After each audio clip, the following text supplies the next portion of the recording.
আমার আপনার মধ্যে সিজনাল ভালো মানুষই স্বভাব নেই তো। সিজনাল ভালো মানুষ কাদেরকে বলি?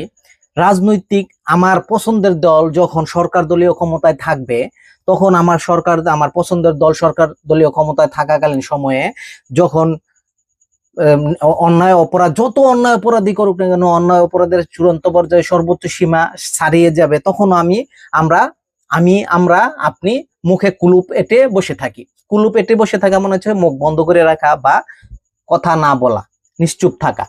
যখন আমার পছন্দের দল যখন বিরোধী দল অবস্থা যাবে, আমার বিরোধী দল, আমার অপোজিশনের দল যখন সরকার দলীয় ক্ষমতা নিবে অথবা সরকার গঠন করবে, তখন আমরা তাদের অন্যায় অপরাধ, মিনিমাম ছোট ছোট অন্যায় অপরাধ দেখে তখন প্রচন্ড রকমের সোচ্চার হয়ে যায়। এটাকে বলা হয় সিজনাল ভালো মানুষ।